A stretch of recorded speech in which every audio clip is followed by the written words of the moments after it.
Okay. All right. Good morning. We're ready to get started.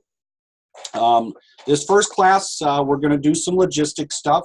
I'll be able to share some screens with you and do some different things. Believe it or not, I can even share screens. You can share your screen. So when we get into some problems, we can see different things. Like I said, I want to make this atmosphere as much as possible like a classroom. Okay. I know that it's over the internet and we're not there, and sometimes to see things and understand what's going on the computer and stuff like that, we'll try to do the best we can with that. Make sure, I know I had one email that I'm not sure what happened to the thumb drive, but if anybody, make sure you throw in the chat down there that if you have not received your thumb drive for the software. Also put down there, if you can type me a message in the box at the bottom. If you can make sure you type in there too if you got your thumb drive and your software installed. We're going to talk a little bit about that here in a second. Okay. All right. Okay. All right. So the first thing we're going to do is we're just going to kind of go through the syllabus. Okay. Kind of tell you what your expectations as far as the class and what we'll need to do, how things work as far as doing the class. All right. So we have on there, this is the online class, obviously. Okay. My contact information is there on the top of the syllabus that you received. That is my cell phone, so you can call or text me there. I put both of my emails on there. I try to use the online school one just so that it's specific for you guys, so that the information where you're turning in your homework and such, and we'll talk about that. Obviously, the purpose of this class is to learn how to do taxes, okay? All right, we're going to learn how to do it in a fashion, and the way we teach it, we teach tax law, we teach tax forms, and you guys are in a very unique situation that you'll even be ahead of somebody that you might work with in a tax office like ours, that I'm going to try to interject things about the new tax law for 2018. Obviously, everything's not completed. We are dealing with a government agency, so sometimes they don't get things done as quick as they should, but you're going to kind of learn the 17. We teach the 17 because if you're doing somebody's taxes, you have to know how to do 17 and backwards to be able to pull the information to interject it into the new 18. And we will be bringing things into the class. I'll try to bring in some of the new forms that they're using, talk about the new laws, little interjections on things like that. Okay. Course requirements, really there is none. Okay. You don't have to know taxes. You don't have to, well, a little math. And computer, if you're all right with computers, that's great too, but really no prerequisites, really nothing that you have to do. You will have these Saturday lectures. You will have the recordings of the lectures. You'll have the recordings of my in-class sessions, and you'll also have the ability, as it says there, to come into our corporate office. It's on Niagara Falls Boulevard in Amherst. We're actually going to be moving to a new office over on Colvin Boulevard in Tonawanda, probably about a little less than a month from now. But we will have computers, and you can come in, and if you need subject matter or things like that, we can have you come in, okay? Basically, I'm going to teach you tax law. So that's the goal, is to have you have tax law and know how to do the forms, okay? The materials, on your thumb drive, there is the book. That's where we'll do most of our work from. The lectures will come from there. Supplemental stuff will be the Pub 17. There may be things in the book that will refer to certain publications also that are specific to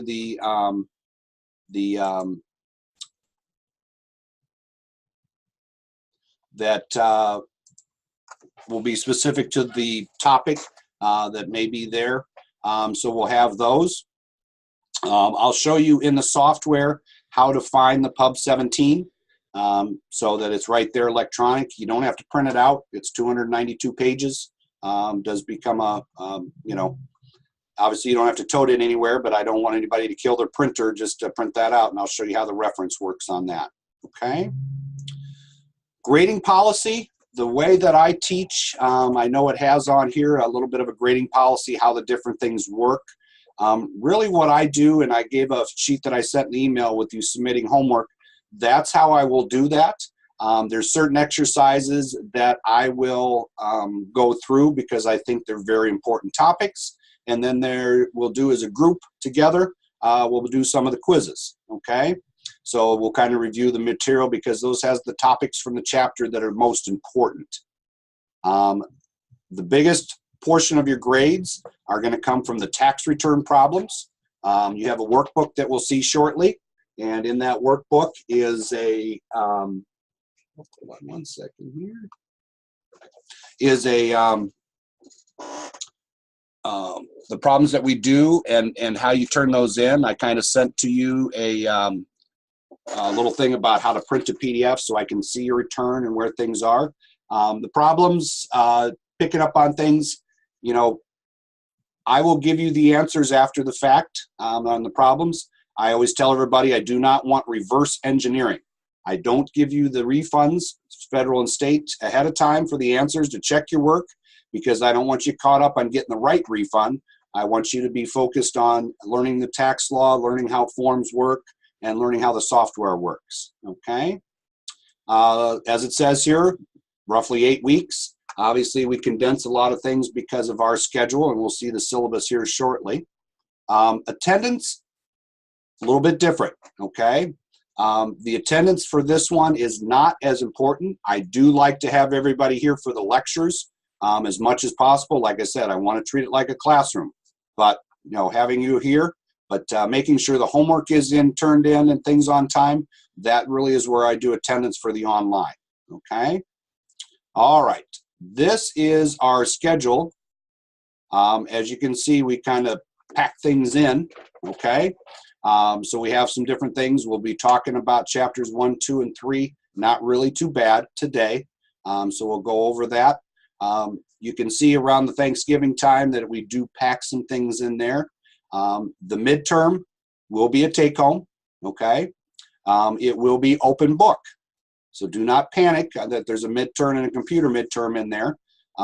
Those both and the final will be open book, all right? The tax law itself is 77,000 pages, okay?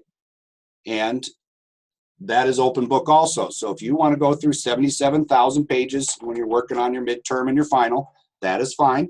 But like I said, we'll have this, you'll have your textbook, your Pub 17. I do give everybody, just because it's the way that I ran the offices when I was in satellite offices for us, I give you one get out of jail free card, meaning that once you have your problem, you can have me take a look at it, submit it, and I will give you a little clue as to repairing that. So, you know, if you want to call it get out of jail free, phone a friend, whatever it may be. I guess email a friend it would be now. So, all right, so we will have all of that. The last few pages of the syllabus talk about the problems. We'll start with problems. I'll assign you some for the upcoming week. By the time you are done, and before you would ever do your first, if you work for us, your first live tax return, you'll have probably done 100 practice returns of varying degrees of difficulty and different topics and things like that, okay? So you're going to learn plenty. If you look back at the syllabus, you know, we're going to talk about income and credits, retirement, talk about itemized. Obviously, that changes a little bit with the new tax law. We are going to get into some business income and rental income that happen on the tax return, okay, on the personal tax return. We won't talk too much about corporate returns or partnerships or anything like that.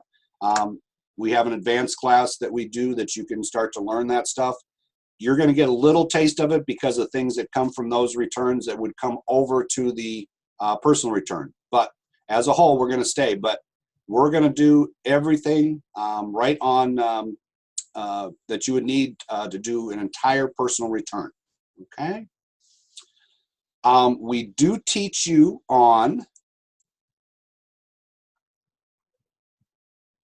That's a good point. It's not listed next week, is it? 27th? I'll have to check my syllabus. Good catch, Cheryl. Thank you. All right. But we will have a lecture on the 27th. Okay. All right. One thing is, I'll have to update the syllabus for everybody, and I'll send that back out, especially this page. Okay. One thing is that the way that I find it best for everybody to learn is that we will have a everything you do on the tax return, we'll do all of it on the 1040, and I'll show you that when we get into the software. Okay. All right. So what I'm going to do is we are going to head to, okay.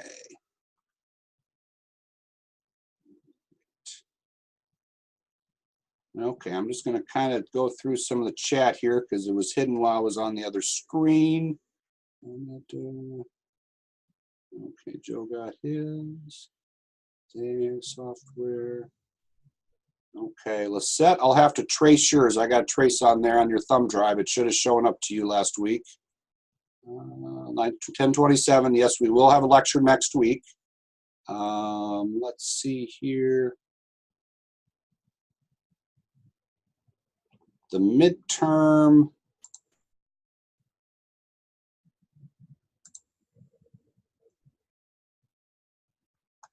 Yeah, on there, that's that midterm where it says due November 15th. It's a little different for the online. That is actually the classroom time on there, but we will submit it in there, okay? So we'll talk about that when we get a little closer to the midterm, okay? All right, and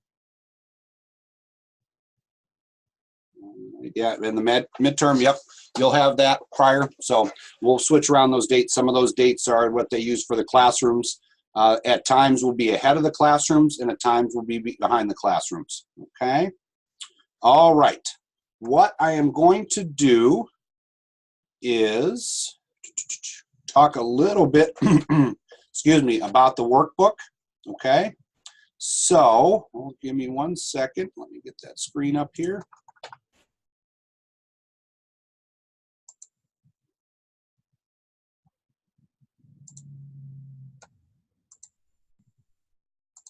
Okay.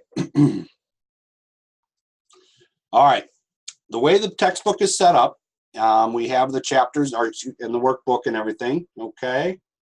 All right. So we will have that. So you'll have the different chapters. You know, obviously we're going to talk about the first 3 chapters here. You have a little book that is called New York State Considerations that's in there. What that is, I will interject at times different things that happen on the New York State.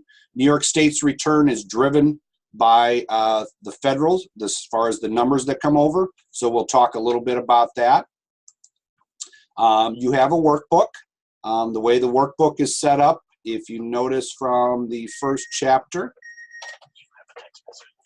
you have each of the things has a little bit of a cheat sheet. Okay, has a little bit of a hold on 1 second here.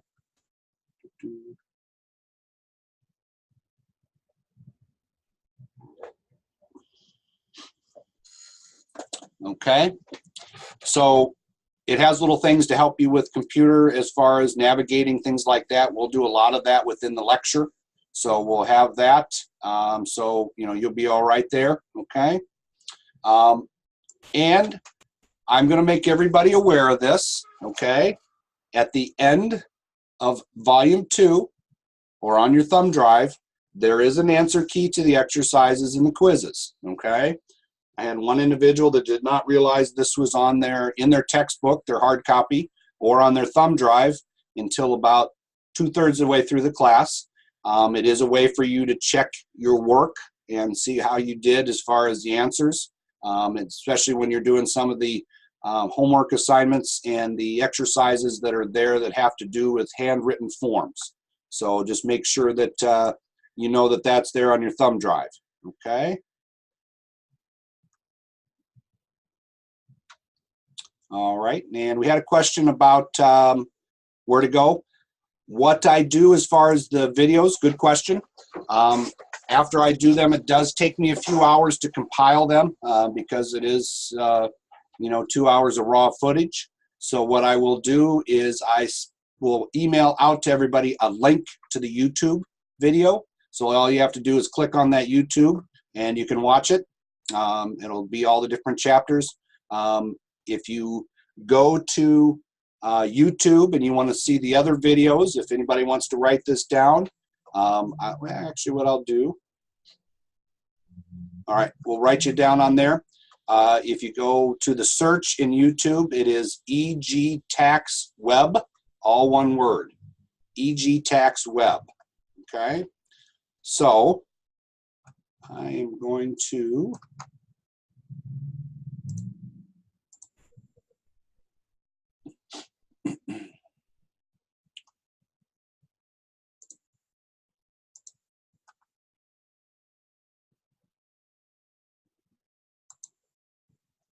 give me 1 second. So you'll see this is the channel there, okay?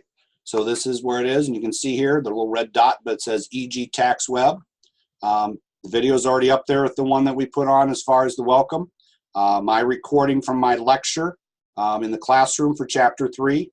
Chapter 4 will be going up shortly. If you want extra and you missed the radio show that Esther does on Saturdays, that is on there. So there's several things that you can go on there. And like I said, the videos themselves, click on play them, you can pause them. It'll help you to see different things with the problems. If I go to my lecture from the other day, I'm in there on that. I'm talking about different things, and even to the point. We're going to start out going through the exercises. You just like we'll see here, you can watch them. I'll have the software up there doing the problems, everything like that. Okay, so you'll be able to see everything. All right, with those channels, so there. So egtaxweb is where you go for that. Okay. All right. Let's see what other logistically. Oh, okay. When you go on to your thumb drive, okay, you should have most of these icons on here. The folder there is the tax matters. That's what we're going to be working out of. Okay, so you'll have that on there. This little PDF here that says Installing TaxWise 2017, that will be on there. So that is what you want to look at first to get that clicked on there. Okay, so that's where you'll basically be on that with those two areas for your material. And like I said, when you click on the folder, you can see all of your information and your chapters and everything are in there for you. Okay. All right. We're going to do a little tour here of the software, and then we'll start the lecture stuff on things. Where did my... There it is. Okay. All right. Okay. Once you get the software loaded, you'll have a version of 2017. And like I said, this is where we'll be doing your homework problems. Do not worry. When you do a return and you're done with it, this is not set up, the student version that you have. You'll sign in under guest and you'll have your password that's on the little sheet. Do not worry. You will not be electronically filing a return and sending it off to the IRS and having anybody get a refund. So even if you use your bank account for all the refunds that you generate and all the problems, they will not be deposited into your account. I'm sorry to say, okay? But you will be able to do all the different problems and everything on there, okay? Once you have here the password, if anybody wants to write this down, I know it's on the little cheat sheet, but for guest, it is capital S in the word student. So capital STUDENT, the year 2018, and exclamation point.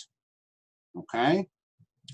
Now make sure it is case sensitive, and this will lock you out if you do it incorrectly 3 times. Okay?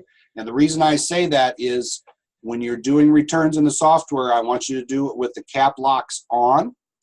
So say that things time out, you get up, go to check the pasta on the stove, come back, your computer's timed out, and once you log in and you still have your cap locks on, make sure that you turn it off before you retype your password, because after 3 tries you may be locked out. Okay? All right, so once we get our password in there, you'll be into the software. Okay? We're going to talk about this a little bit more as far as some of the stuff about the problem, but what I want you to note is across the top, all the way to the right, there is a little button, and there's your Pub 17 that is your additional resource. Okay? So across the top and the little button, and when we click on that, it will open.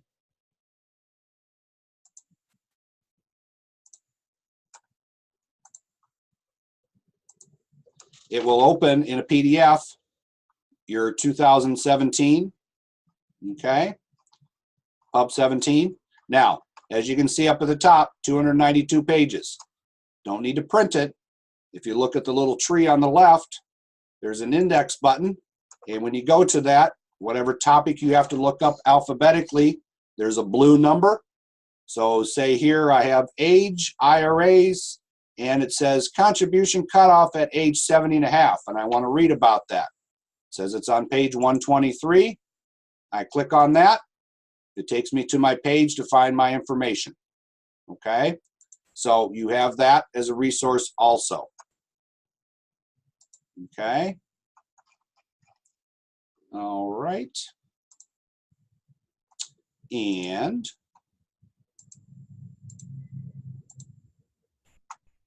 oops. Okay.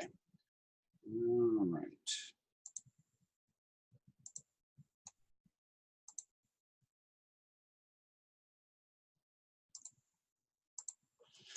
Okay. One other thing I want to go to is if you go up across the top and you go to View and down to Edit Tax Forms. Okay. Oops, it's not letting me in there. Well, we'll have to do that in the other part. Okay. We'll come back to that one. As far as the software, you don't have to save. Okay. It's an auto-save program. So don't worry about when you got to close a problem or a practice problem or a homework problem that you're worried about, you know, what you're going to have or you're going to lose something or whatever that may be. It's an auto save. Okay. So once you put something into a field and then you hit enter or tab or click to the next field or whatever, it saves it. So it's an auto save. So you don't have to worry about losing it. Okay. All right. Okay. All right. Somebody was asking me, publish auto as a podcast. Yes, we've started a podcast channel, so we'll have that. The textbook itself, I think, is almost 600 pages, if I remember correctly. So if you can work off the thumb drive, that's the best way to do it. Okay. All right. So if you have your thumb drive, we're going to kind of start with chapter 1 here.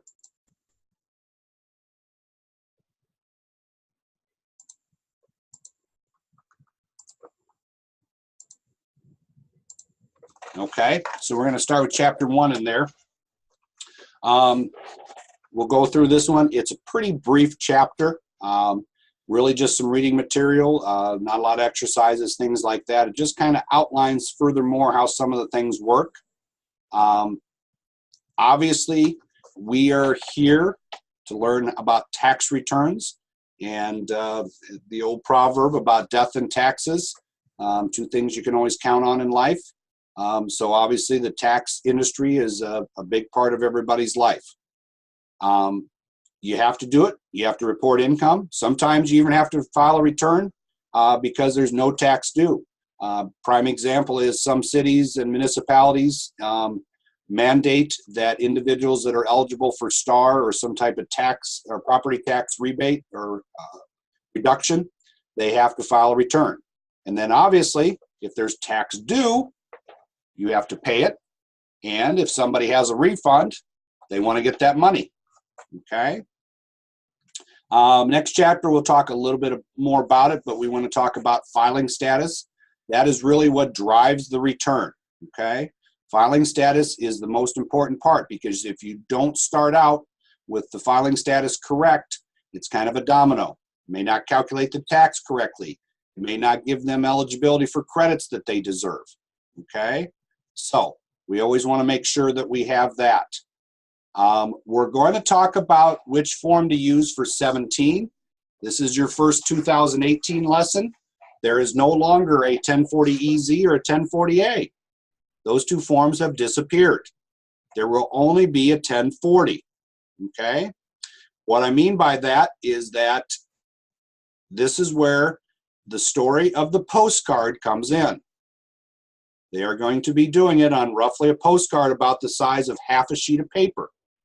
And the 1040 will be the front and back of that postcard. Now, what we're finding when we take a look at the new problems and we start to pick things apart is, when was the last time you sent a postcard and you had to staple 8 of them together to send a postcard to somebody? That's really what's going to happen. Each of the forms is going to be postcard size, but you're probably going to need 8 postcards. So a little bit of a fallacy as far as the way that that's going to work.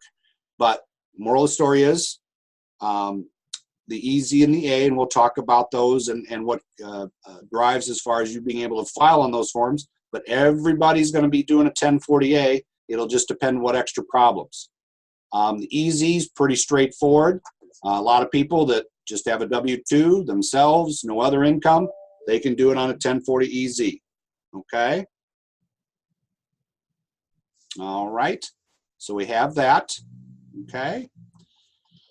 We got a 1040A. We start to add a little bit. We see some exemptions for some dependents, some other sources of income. But what we don't see is there's nothing on there as far as itemizing deductions and other things that might be a little bit more of an elaborate return. Okay? And then the 1040, which again, in the software, we're going to do all of our problems and you will always work on the 1040. Okay? But as you can see on the 1040, we had several more lines. We might have some things with rental incomes and self-employment. We might itemize our deductions if we have property or charitable contributions.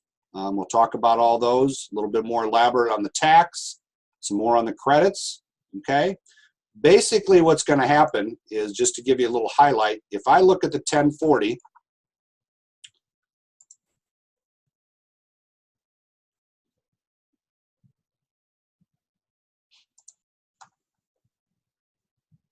okay.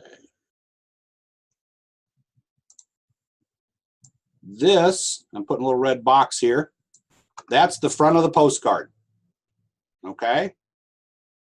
All right, so that would be the front of the postcard.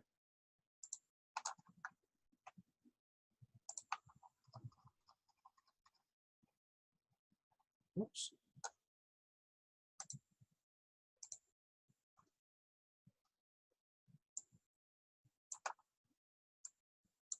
That didn't work. Come on, there we go. And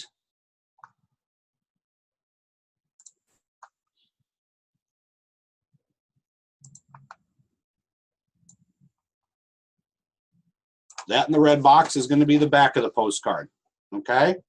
All those other lines on the 1040 in between are going to be each of their own postcards. So you see right above there a thing that says payments, that might be its own postcard. One that says other taxes might be its own postcard, okay? According to our calculations, there's going to be about 400 new forms, and about 120 of those are going to be new electronic things that you will have to submit.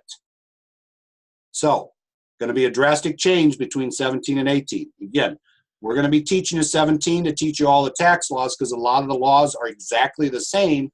It's just how they're calculated or how they're used for 18 may be a little bit different.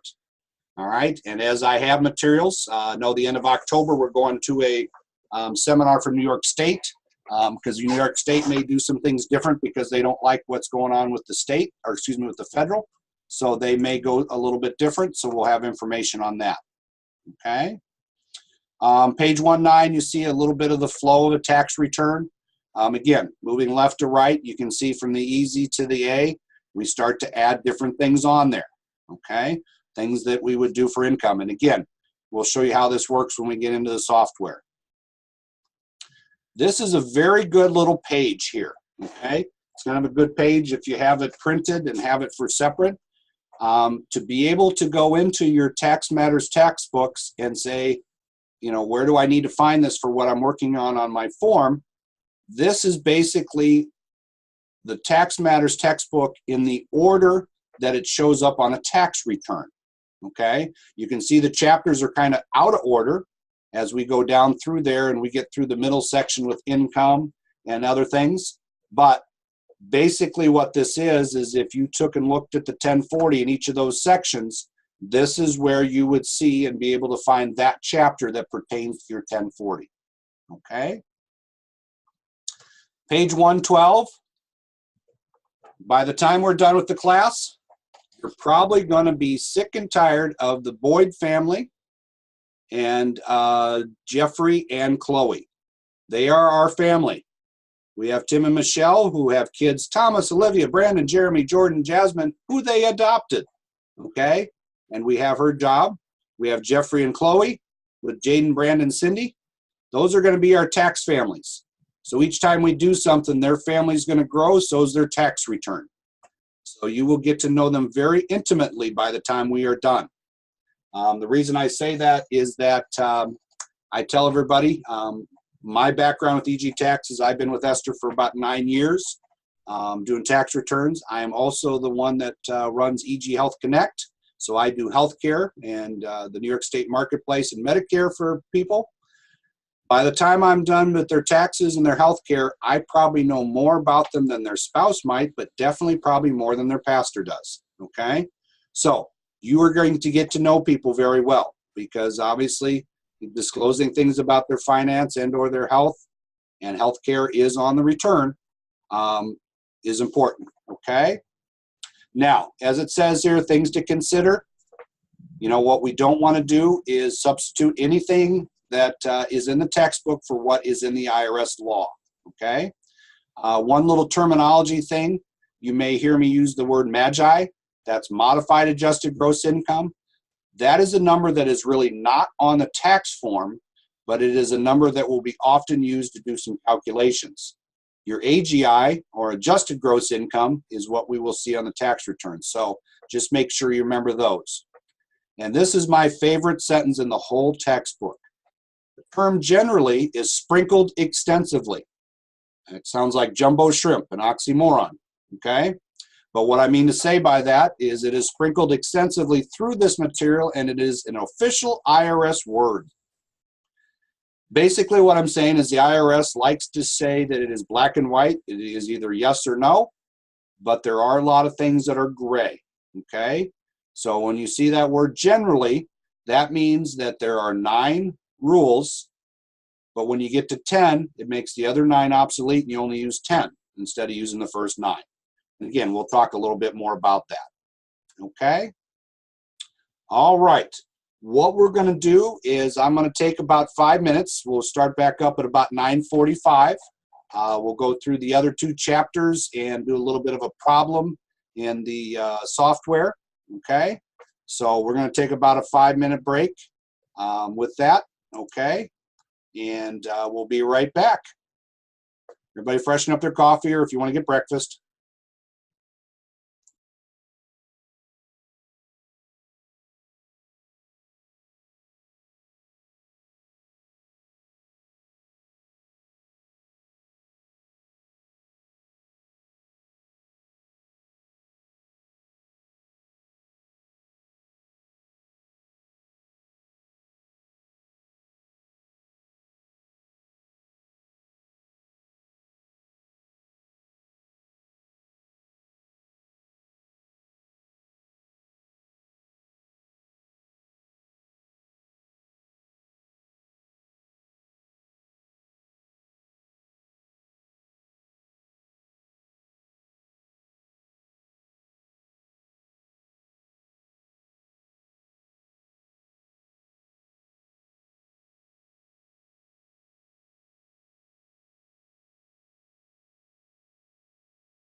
So each of those Zoom codes will be unique. So I will send that out.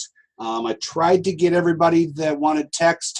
I will email it to everybody. I have a distribution group that I send out on everybody. But make sure that if you did not get to me or if I missed, that you let me know in the chat that you would like the Zoom code texted to you. You know, some people, and you know, they're going to their favorite Tim Hortons or Spot Coffee or whatever and do the class. Like I said, I don't have to see you, and you don't have to have the microphone on if you want to listen to it live while you're sitting somewhere, or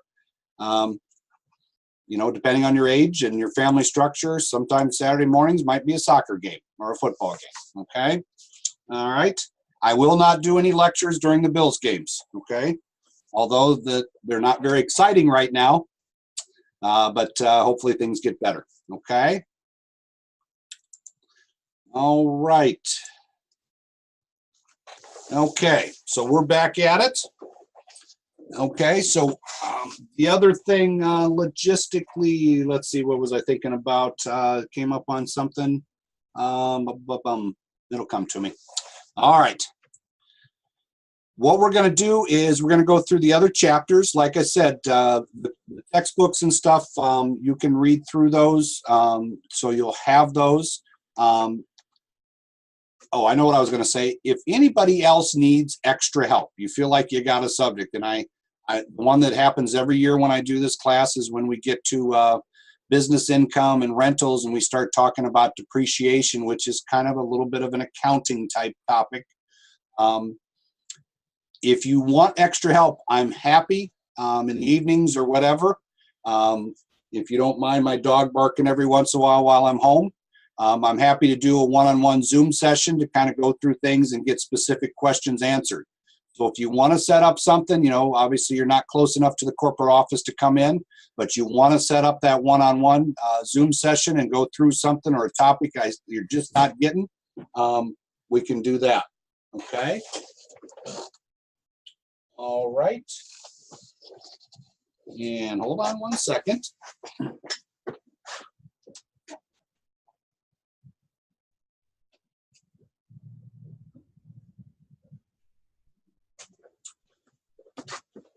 Sorry about that.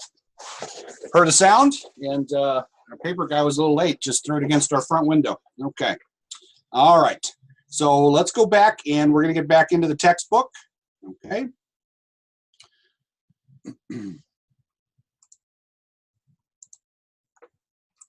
All right. So we're going to hit chapter 2. Okay. This is where we're going to get into a little bit more of the meat and potatoes on stuff. We're going to kind of start talking about filing status. You know, each one of the chapters starts out where it has a little bit of a talk about what the chapter is about. It will talk about things that are our objectives, and I'll kind of go through those. We're going to talk about filing status. And filing status, again, is the one that is most advantageous within the law for the tax preparer.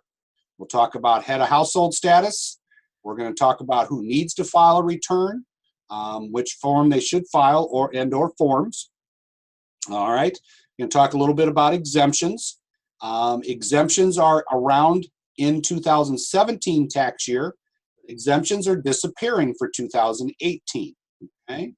We'll talk about putting a child on the return or a relative and those things that tests that must be met.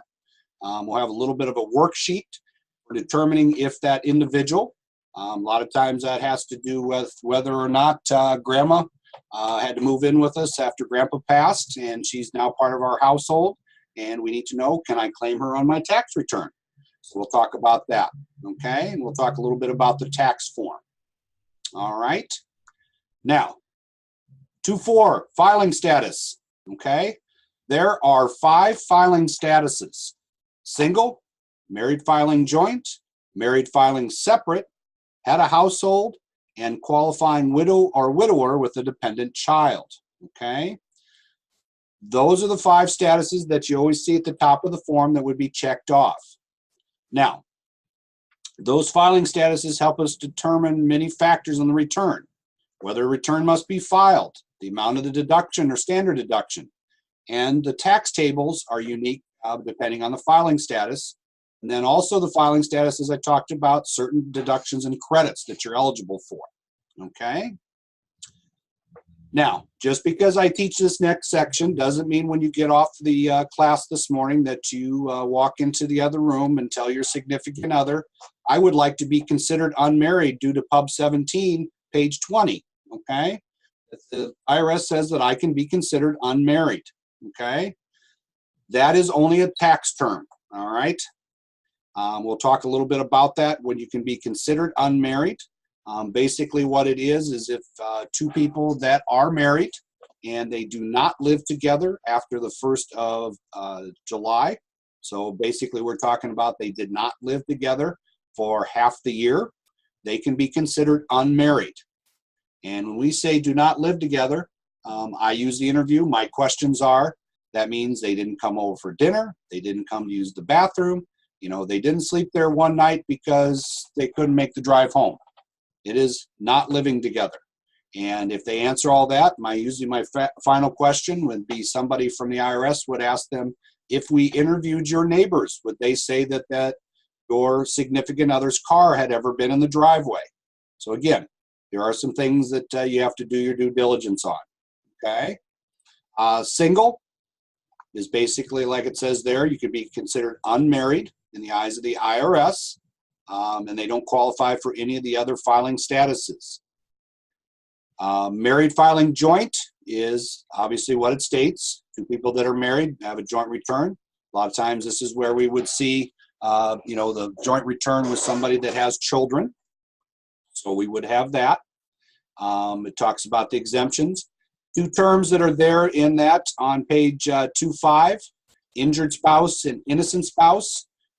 Injured spouse, best example is when somebody does a married filing joint return, you can file to be an injured spouse if your significant other has large amount of student loan debts and has defaulted on them, okay? Or has back taxes and you got married and didn't realize it. That protects, the injured spouse is the one that you're protecting, and they are protecting the refund. So it almost creates like a little wall or a little partition in the tax return, okay? Innocent spouse takes it a step farther. Innocent spouse, as it talks about, there's a form 8857. That 8857 form, what it really is about 8 pages, and it basically says that you had no knowledge of the tax return, its preparation, or the numbers, and it may even ask you if you were there to sign the return, so that it can keep you from having tax liability due to your spouse, okay? So again, it's a way to keep tax liability to a specific person in the case of a married filing joint return, okay? People that are married can choose to do married filing separately. Not always a good idea. There are a lot of credits that disappear or different things that would be advantageous for a married filing joint, and they do married filing separate. However, it is very popular in this day and age to do married filing separate because of student loans. There are instances where they will do it separate because it keeps the one person on the tax return that they use to determine your repayment and how much you have to pay on your student loans. It keeps it to a minimum. Now, it may create a greater tax bill as far as tax returns, but that additional tax that may be due does not outweigh the savings on what you do on student loans. So that's where you hear a lot of people do married filing separately, okay? Head of household is a status that is very specific and used quite often, especially if you have a single parent that has children, qualifying children. We'll talk about a little bit more of that in a second. But head of household is that status where you have qualifying children, okay? You are not married, but you have a family, or maybe you're divorced and you're head of household. Head of household is not a status you can do if you're married filing joint, okay? And if two people live together, okay, and they've moved in together and they each had a child, well, let's use the Brady Bunch. They each brought 3 kids, okay? And mom and dad moved in together. They cannot both be head of household if they're unmarried. Head of household is only available for one person, and that is the person that keeps up more than half the upkeep or is able to do more than half of the bills or whatever it is that is for the home that they both live in. So in that case, when the Brady's brought their family together prior to being married, there would only be one head of household. The other would be single with dependents. Okay. We'll talk a little bit about a worksheet here in a little bit about what that is as far as that filing. Okay. So we'll have that. The thing to remember about head of household status, it is one of those that with certain credits that we're going to talk about in later chapters, you got to make sure you do your due diligence on that. And the head of household status with that qualifying child. Okay. Qualifying widow or widower with a dependent child. That's a status you don't see a lot of. I do a few. My wife is a 20-year military veteran. So there are quite a few military returns that I do for individuals. That would be the case where if you had somebody that had lost a spouse due to death, they have a qualifying child, they can do this return. The tax brackets can be a little bit different. So that's where you would see this. However, if that widow or widower remarries, then obviously the qualifying widower is off the table. Okay. All right. Here's a little thing with the help box there on the top of page 27. It talks about the head of household.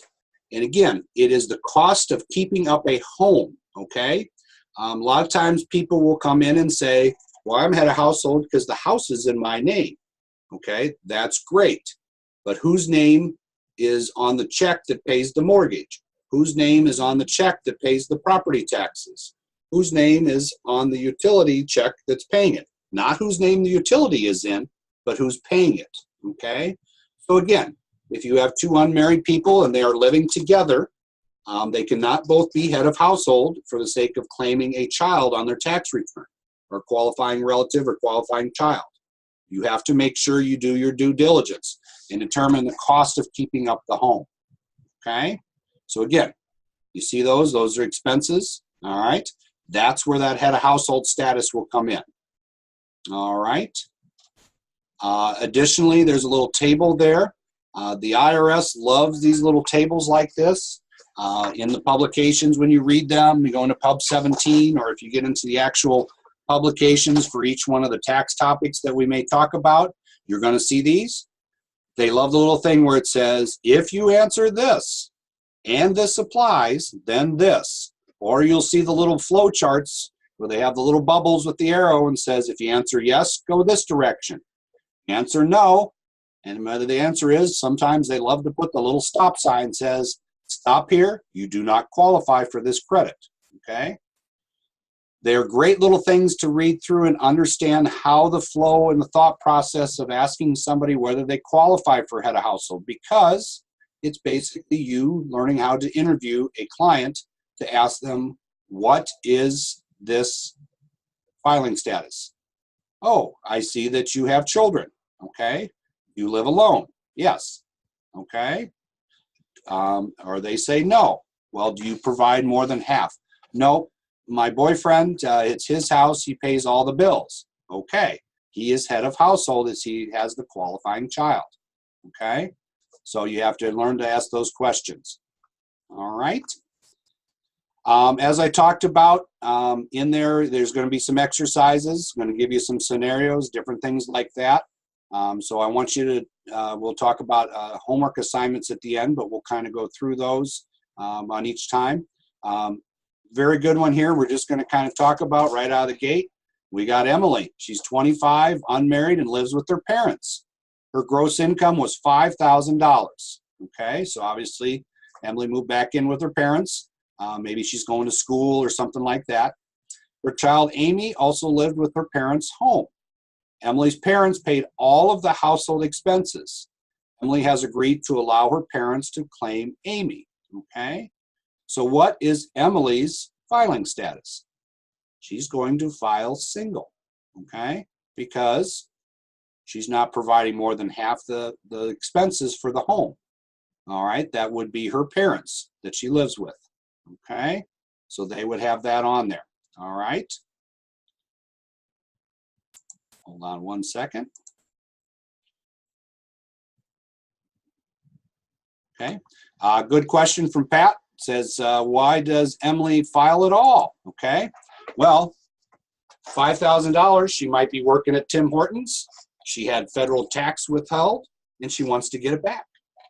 Okay, a lot of times, even if you're below the filing threshold, you might still file because you had tax withheld, and or she might have some other credit that she's eligible for. In this case, if she was in college, then no. Okay, she might have something there that she can do. All right, but there's always a possibility that there was money on the table to get back, withholding some credits or things like that. So that's why she would still want to file. Okay. All right. Filing requirements. All right. As it talks here, filing status. If you're married one day, you are married the whole year. So for any of those of you that may out there have gone and decided to get married December 31st, you're considered married the whole year. Equally, if that wedding, or excuse me, that marriage comes to an end on December 31st, you are both single for the entire year. Okay. One little interjection here. This is going to be interesting with this year. This is when the tax law changes. Previously, alimony paid was income. Alimony paid to another person could be deducted as an adjustment to income or lower taxable income. Now, those are not income and not deductible. Okay, so however, anybody that was divorced prior to 2018, they are grandfathered in. They still have to claim the alimony as income, and they still have to, they still can deduct the alimony as a deduction. Okay, so that's a little bit different. So some people are stalling and waiting for their divorce to be finalized with the tax laws being favorable and or opposite. Maybe they're pushing it a little bit. On the flip side, there may be a lot of people that renegotiate their divorce decree because they want to change the way that their alimony and is either taxed or a deduction. Okay. For U.S. citizen, 3 factors determine whether a return must be filed: gross income, filing status, and age. Okay. And what I mean by that, here's a little table here. These are our filing thresholds. So if you're a single person under 65, in 2017, your income was at least $10,400 to be required to file. Like Pat's question earlier, I could have $9,400 worth of income. I would not be required to file, but if I had tax withheld, I probably would file to get my money back. Okay? Now, that number, that $10,400, okay? Does anybody know where it comes from? It comes from the exemption for a single person, or excuse me, standard deduction for a single person and the exemption for a single person. Okay? Those two added together. All right? Okay? All right. The over the 4,000, she cannot be claimed. Depends, Anthony, if she's, or Tony, if she's a student. Okay, and we'll talk about that a little bit later too when you're claiming qualified children as to whether they can be claimed. When somebody's got income in excess of 4,000, it also depends on their status as far as being a student. Okay, but that $6,350 and the $4,050, that's where that number comes from. Okay, so when you add the standard deduction to an exemption for each person, that's where that comes from. Okay, now, somebody that is older than 65, obviously they get about a $1,550 bump, okay? So they get a little extra on their standard deduction. That's basically being added to their standard deduction there for the filing threshold. Again, when we get into standard versus itemized, we'll see more of this, but this is the filing threshold, okay? Anybody that is under these do not need to file. Now, again, that is a generally term, okay? This is not, hey, if I'm under 10,400, I don't have to file, I can't file. That's not true, okay? And again, like Tony asked about the 4,000, Somebody that is, we got a student that's working summers at Tim Hortons making $8,000. Well, you know, there are thresholds for claiming somebody, but if that person is a college student, then we can still claim them as a dependent, even though they may have had $8,000 in income. Okay. All right. This one we'll talk a little bit more about later when we go through some problems and some exercises. This is one that we talk about dependents. As you see the first thing there, it says single dependents. You were either 65 or older or blind. And again, IRS is famous for these little flow charts. And it says, well, were you either 65 or older or blind? Well, no. Okay. So I follow the first section. You must file a return if any of the following apply. So again, any of the bullet points. I had unearned income over $1,050. Okay. And we'll talk about unearned income here in a little bit. Earned income was over $6,350. That's that standard deduction. Gross income was more, the larger of $1,050, or your earned income up to $6,000 plus $350. Where that comes into for single people under 65 is kids.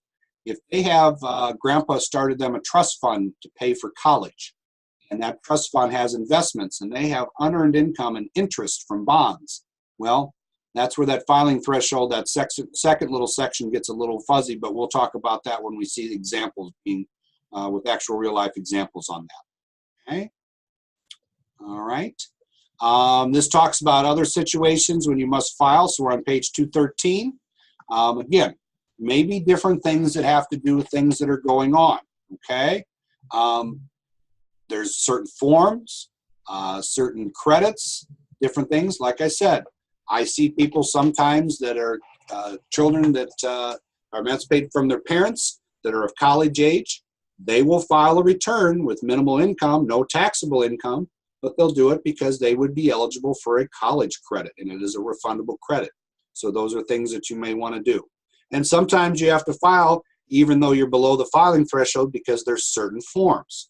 Somebody may be older, and as it says there, that they had stopped working and made contributions to a retirement fund that they were not supposed to. Okay, so there's a penalty. So they have to put that form in, the 5329. Even though they're below the filing threshold, they still need to file a tax return because now they have a tax liability. Okay, so again, just because that number, it's not etched in stone. That is a generally. Okay, little thing here with who should file down here at the bottom. Talks about different things that we've kind of touched on. American Opportunity, that is the college credit that I talked about. Some people, they may not have enough income based on their filing status to have taxable income, but they may be eligible for the earned income credit because of the qualifying children on their return. Okay? And again, I'm going to have you do these exercises that we see in the chapters there. Okay? All right. We're going to go down to page 216. We're going to talk about some general information. Okay? Basically, you can file a couple different ways. You can file by paper, or you can file electronically. It's almost to the point that it's almost mandatory to file electronically now, okay? Just because of the timing. New York State actually does mandate electronic filing unless you fill out a form that says you do not want to. Otherwise, they'll penalize you $50 in New York for not filing electronically, okay? It talks a little bit about the filing deadline. We're going to talk about that here in a second, okay? So that is April 15th, all right? Unless there is, like this past year, the 15th fell on a Sunday, so that did not qualify. The next day, Monday, the 16th of April, was Emancipation Day in the District of Columbia, so that's a national holiday, or excuse me, a holiday in the District of Columbia, but not a national holiday, so that pushed it to April 17th, okay? All right, page 217, exemptions, okay? Dependents and standard deduction, okay? Remember that exemptions are basically that money on the return you get for each person in the household, all right? The deduction, the standard deduction is based on your filing status. That is the same amount for every tax return that falls under that standard deduction under that filing status, but your exemption may vary depending on how many people are on your return, okay? $4,050, that's what it's able to do, and that's what you reduce. That is exemption of that income from tax, okay? So that is really how that works. When you fill out the return, and again, when we get in just a little while to some of the tax return forms and things like that, we'll have that in there. But this is where you can see the exemptions. You know, on a return, you have it for yourself, your spouse, however many dependents, and then they're down there on that box 6D. That's going to add up and show you how many dependents. So, and then that number is multiplied by 4,050 to get what you have for exemptions. Okay. Okay. There are 5 tests, okay, that must be met for a qualifying child. One little thing that I want to point out, you're going to hear qualifying and qualified quite often.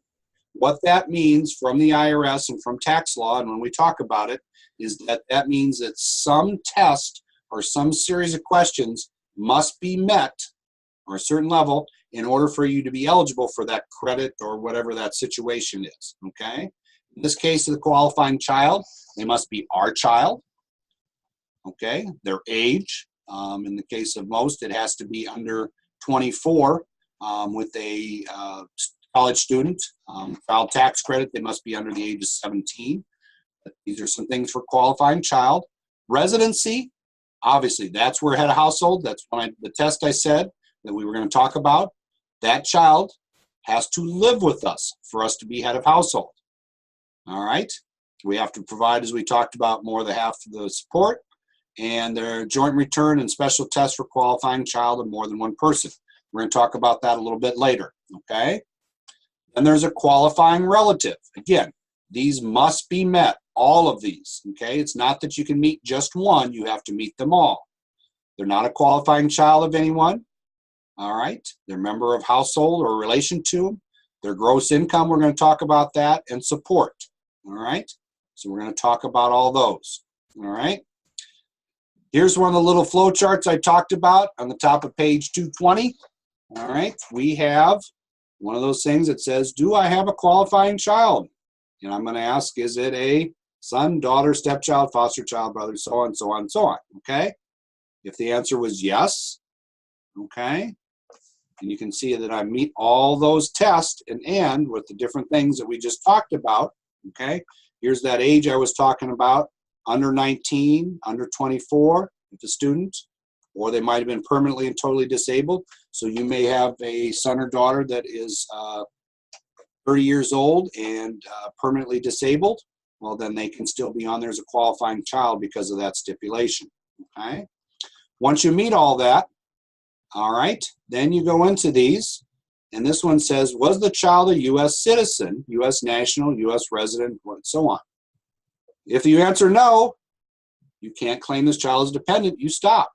If you answer yes, you get to go to the next, okay? So a little bit of monopoly.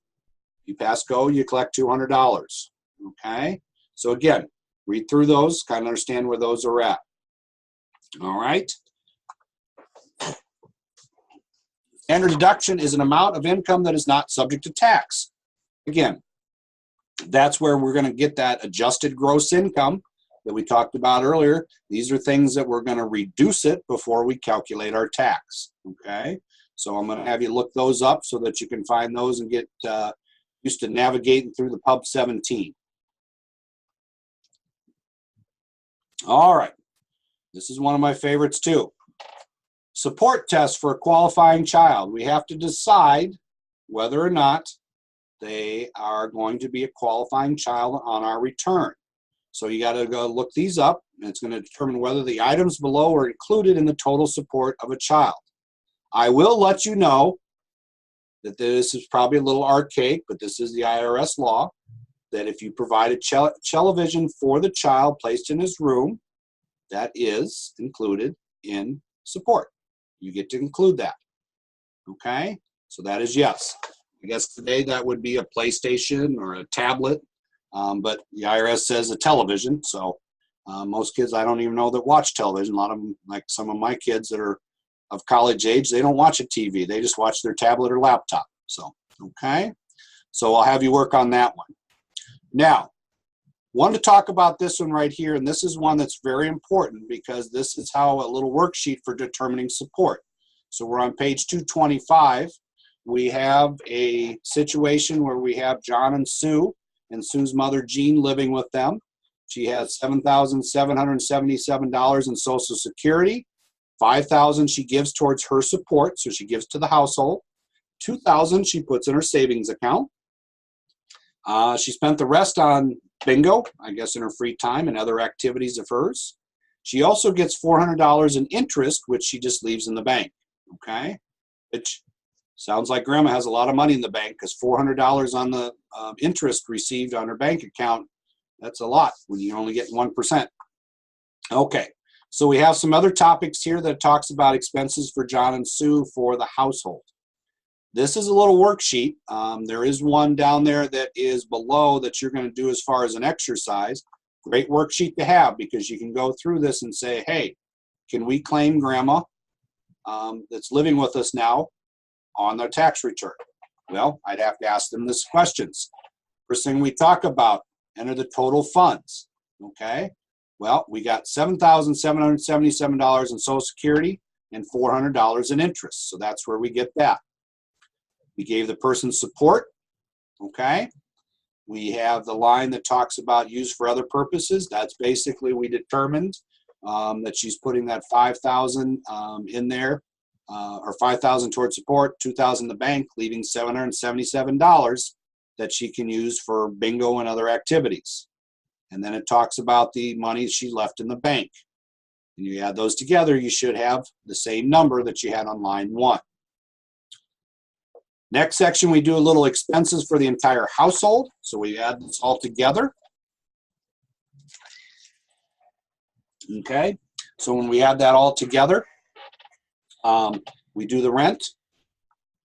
And again, the next line, if they're not renting and they have a home that they're paying a mortgage on, they have to figure out the fair rental value. So you might have to look up and see if they have a house in Lancaster. You might have to look up and see if that was a similar house in Lancaster that they were going to rent. What would it be? It's not necessarily the mortgage payment. You have to do the fair rental value. Okay. We had food expenses. We had utilities. We had some repairs to the house. You can see up there from the little chart above. And then we have the total. So we add all those together. And then we have to decide that there's 3 in the household. We have John, Sue, and her mother, Jean. All right. Now, we have to determine the expenses for the person that we supported. All right. So we take a look at that. Her share of the full expenses. Well, we take line 11 as it says, divide by 12, we get the number. We have clothing for Jean up there, $253. She's not in college, so no education. Medical and dental expenses, it shows us that we had medical co-pays of $200 for Jean. Travel and recreation expenses, okay? Well, it shows up there that they did a family weekend outing. They must have gone recently to look at the leaves and pick apples. But we only get to count a third. So that's why there's $300 there on line 17. It was $900 for the family trip, but we count $300, okay? No other expenses, we add that together. Then we take that number, divide it in half, and we know that she gave $5,000 towards her support. So the question reads, is line 21 more than line 20? Yes. So we do not meet the support test for this person as either a qualifying child or a qualifying relative. Stop. So basically this is saying that John and Sue cannot claim Jean on their tax return because of the support she provides for herself. Okay? There's another little problem here. There's a little help box too that talks about things that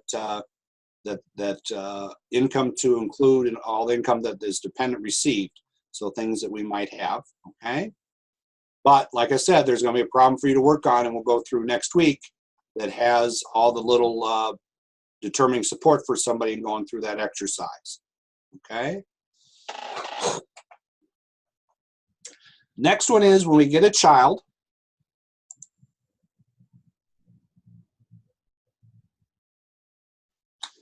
Question we had was, do expenses have to be documented with receipts? Yes. Anytime you have something, and you should always do your due diligence to prove it. Okay? So always make sure that they have receipts. They don't have to, a lot of times in this day and age of thermal receipts that are printed on those little pieces of white paper, and you put them in the basement in a box and it's too close to the furnace, and you go to look at them and they're either black or they've all disappeared and faded. But something needs to be kept, you know, whether it be a journal showing what those expenses were in a notebook and how they were paid, if it was credit card, check, or cash, so you know where to chase it down. You need something that records it, okay? All right, qualifying child of more than one person. So if I have parents that are divorced, we may have a child, okay, that is in two separate homes. Or we may have a case of two parents that are not married living together, and it is their child biologically. We got to figure out who gets to claim them, or how do we determine that, okay? As you see down here, there's a tiebreaker rule, okay? And one of the tests for that qualifying child is residency. If we remember correctly, residency is basically where they live. In order to get that for head of household, you have to have that qualifying child live with you. And it has to be more than half the year. You can't have somebody say to you, well, we split it right down the middle. The IRS is going to respond, 365 is an odd number. You can't do that, okay? They're going to ask where they sleep the most often. Or it may be determined in the divorce decree as to who gets to qualify, or excuse me, who gets to claim that child. So that's where we make sure on that, okay? As you see down here, if things can't be agreed on, you keep going down. If you look at number 5, if no parent can claim the child as a qualifying child, the child is treated as a qualifying child of the person who had the highest adjusted gross income for the year. So a lot of times when it can't be reached as a consensus for agreement, we have to go to adjusted gross income.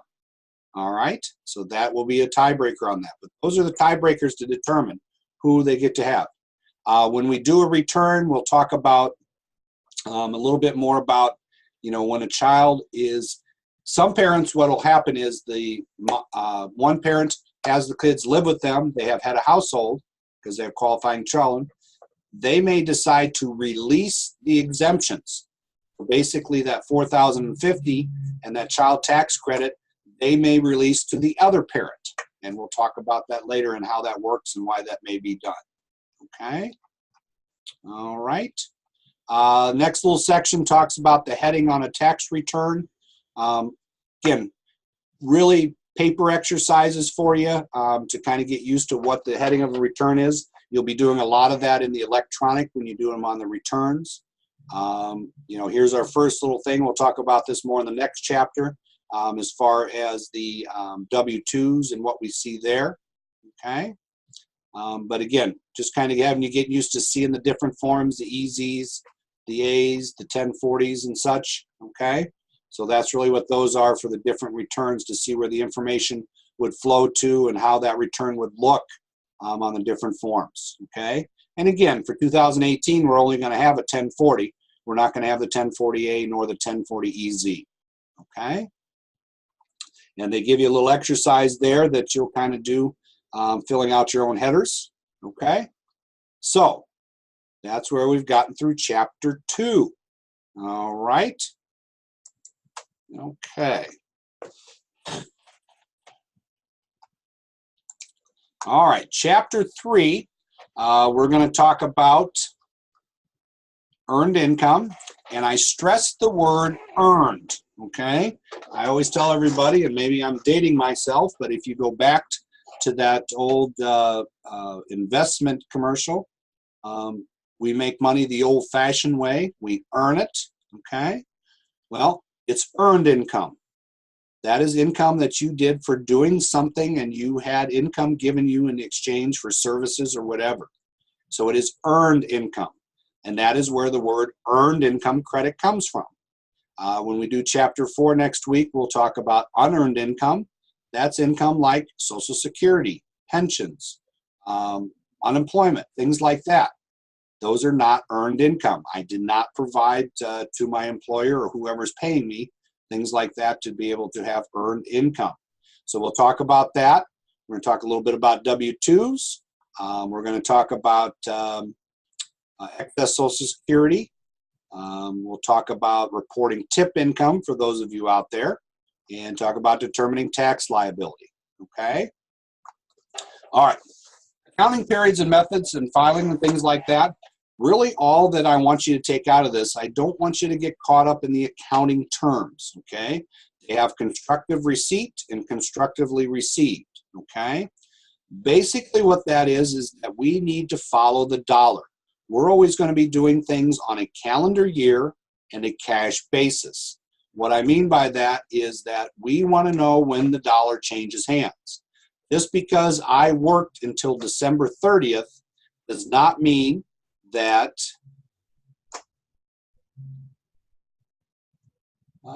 let's see here, no marriage, one child is biological.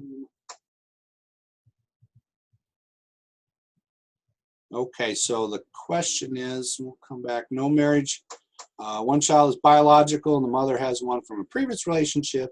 He makes $35,000, she makes $10,000. As far as the filing status, that would depend if they're living together, okay? He would be head of household because he's probably providing more of the support at 35 than she is at 10, okay?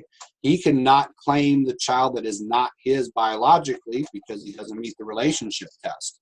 So again, sometimes dividing those up, you got to make sure that you understand whose it is and it meets all 5 of the tests, and all 5 must be met for that to be a qualifying child or person on the return. She would be at 10,000 filing single if they lived in the same house, okay? Counting periods, again, we're following the dollar. Make sure that we meet which dollar it is, okay, and when that's received. Like I talked about, December 30th, I worked till December 30th, was the end of my pay period, but I didn't get my paycheck until January 3rd of the next year. Well, that paycheck was put in my account on January 3rd. That shows up for 2018's taxes, not 2017. So we're going to always follow the dollar. We're always going to use the calendar year. Fiscal years, same thing. It's just a 12-month period. Fiscal year, I always use the example. Santa Claus is probably on a fiscal year because the last thing he wants to do is try to get everything together around the end of December after he's just been busy. January and February, he's probably catching up and doesn't want to have to do taxes in April. So he's probably on a fiscal year that maybe starts in August 1st and goes to July 31st, okay? So that his peak time is in the middle of his tax year so he doesn't have to worry about it, okay? Again, accounting methods. We have the cash method and the accrual method. Cash is what we're going to use. That's when it actually changes hands. Accrual, this is where we talk about down here. There's an example. It says that Joseph Smith received a $95 bill for plumbing supplies in December. Even though Joseph did not pay the bill until January of the following year, he can deduct the expense. So he's on an accrual because that's when he incurred it. If he was on a cash basis, that would not be an expense until the following year, January of 2018, when he actually pays the bill. Okay. Filing dates, April 15th, as we talked about. Okay, unless it falls on a Saturday, Sunday, or a holiday. And then a lot of people, and we just got done with this past Monday. This office looked just like April 17th. Everybody in here trying to get their extension done. Okay. I cannot emphasize enough, filing an extension for somebody that owes money and they did not pay it does not mean they get more time to pay their tax bill. Their tax bill is still due April 15th. That extension just gives them more time to get the paperwork done and get the forms turned in. They still needed to pay their tax bill or projected tax bill by April 15th, or there will be interest and penalties, okay? So that's on that. Fiscal year, 15th day of the 4th month. So just like our taxes, we wait till the 4th month, 15th day, April 15th. You have a fiscal year. Santa Claus, his fiscal year is ending on July 31st. He would have until the 4th month, which would be November, and the 15th. That would be his filing deadline, okay? As I talked about, extensions are usually 6 months. There are some unique circumstances, and we do see that. Again, my wife being in the military, when she was deployed, we had extra time because I was not able to obtain her signature for where she was deployed, so that we had some extra time to file, and we can put that in to file that return late, okay? Shows a little application there for the extension. I want you to pay close attention to down here in the corner, okay? So if we take a look at that, down here is basically our little miniature tax return that we put in with the extension, all right? And what I mean by that is we have estimated tax liability, how much we paid, okay, all right, balance due, and then what we're paid.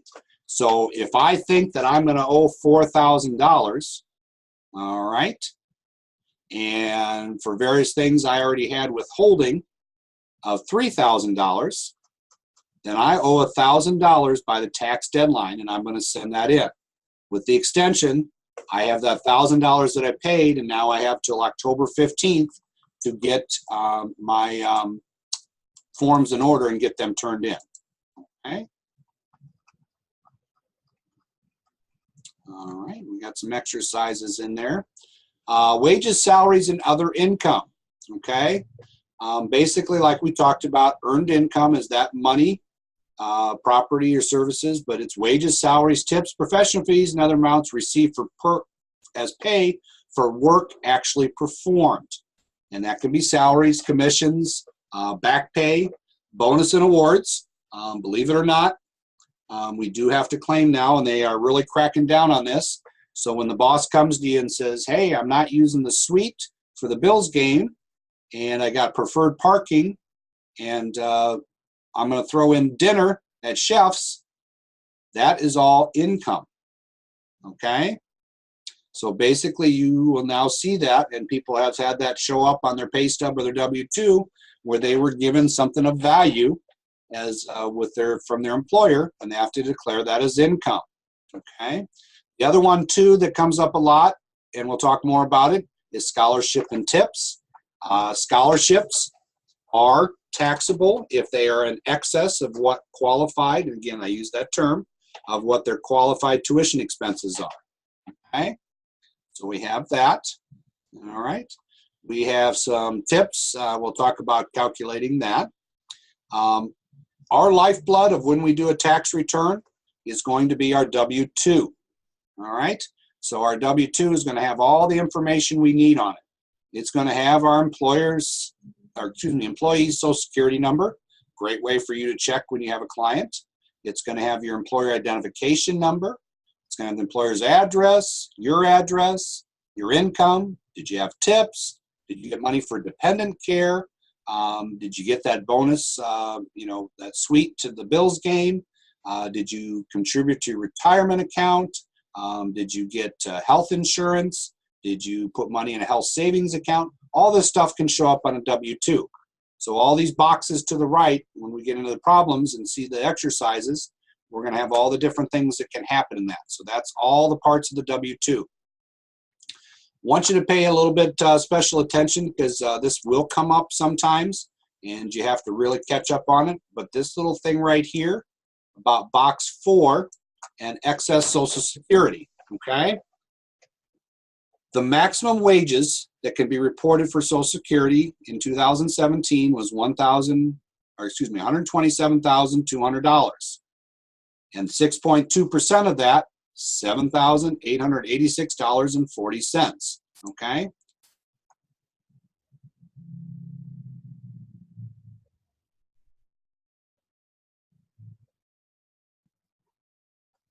Okay.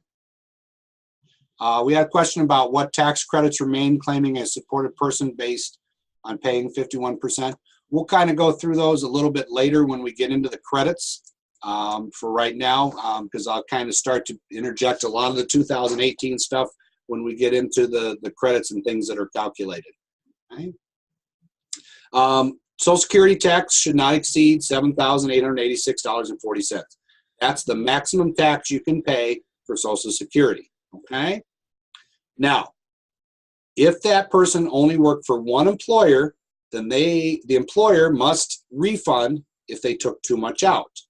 Okay? So if I work for General Motors and they took out $8,000 in Social Security tax, they would owe me back the excess over $7,886. If, best example is I have a doctor. He works for a hospital and he's paid $100,000, and he works for a private practice that pays him $100,000. If on both of those, his Social Security tax added together is excess, he would do it on the return and get that money back on the tax return. Okay? So one employee, you go to the employer. Two or more employers, you do it on the tax return. Okay? So that's the way that works. All right? Okay? These little codes down here at the bottom of 313, they are a bunch of codes that apply to different things that we see with the box 12 codes. You'll see things with box D. That is where everybody's contributing to retirement. Those are pre-tax dollars, so to lower their taxable income. And again, we'll see this later. A lot of this is just reference stuff for you right now. We see sometimes the J, non-taxable sick pay. We will see things with DD for the cost of health insurance. Okay. T for adoption. If you work for Wendy's and you adopt somebody, or Geico, a lot of times they have money where for the adoption, they will help you pay for the adoption as part of your compensation. All right. Okay, we got a few exercises that'll have you work on. Show some examples on page 316 of different W-2s, different things with forms, some things that you'll use for exercises. Okay.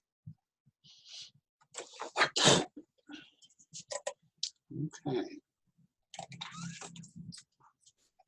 At the bottom of 319, it talks about substitute W-2s. Really, at no time should you use anything other than a W-2 or a corrected W-2 that's provided from an employer. Okay. We do not file tax returns with people's pay stubs. Okay. If extenuating circumstances, such as the company went out of business on December 30th, and after the first of the year, they could not be found, no accountant, no records, nothing turned to the IRS, that might be an extenuating circumstance where you would use a substitute W-2. But most of the time, you have to do due diligence and get that W-2. Okay. Tip income. All right. For all of those out there that may have at some point in life been a waiter, waitress, bartender, something where you earn tips, you should be reporting all of that tip income. All right. So you have to make sure that you report all of the tip income that you have on there. Some of it will be reported to your employer and show up on your W-2. Some will be allocated. That the employer is going to say, hey, I have other tips. Maybe you worked at a banquet hall or something like that where you've allocated, and they divide up tips that was not reported to your income. But you have to make sure that you report all your income, okay, and all those tips, because they may be subject to Social Security and Medicare tax, all right? I always tell my clients that work in the industry where they receive tips that you have to make sure you report it, because that may go into your Social Security. And later down the road, when you choose to retire and you can't figure out why your Social Security is so low, well, you may have forgotten to report all your income. So you need to make sure that you do that on there, okay?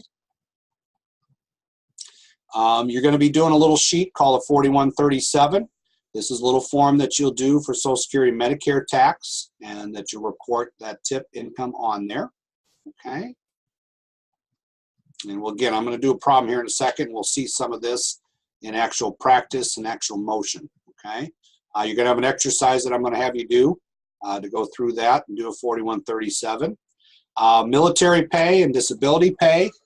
Military pay, if somebody's on active duty, a lot of times they'll get two different W-2s, one for their military pay and then combat pay or active duty pay. That would not be taxable.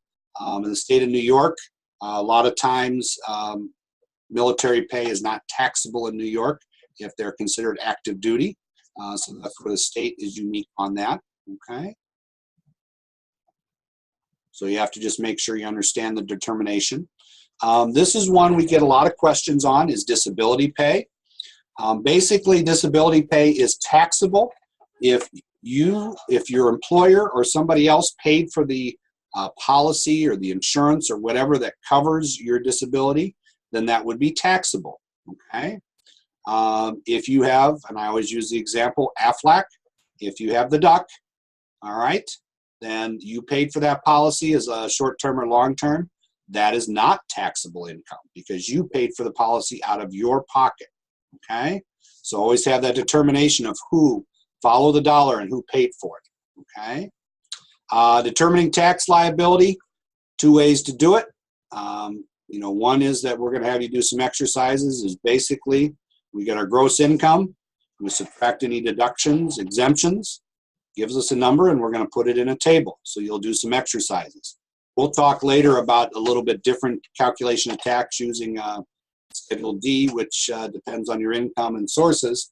But for right now, basically what you're going to do is take somebody's gross income, as is the little example here in the middle. It talks about somebody's adjusted gross income. Okay. So right here we have a little example of John and Lisa.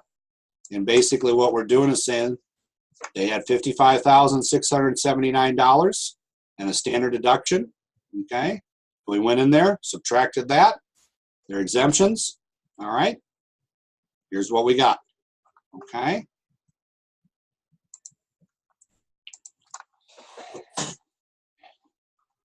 We'll have some more examples here on a couple things. Okay. Filing status. All right. So what we're going to do, because I want to kind of talk about some more of the stuff within the problems, we're going to take about 5 minutes. So we'll be back at 10:50. I'm going to get the screen set up and a couple other things that we're going to do. And I'm going to kind of go through a problem so that you can kind of see a tax return, and I'm going to hit a lot more of these subjects on other areas. Okay. So we're going to stop for about 5 minutes. We'll be right back.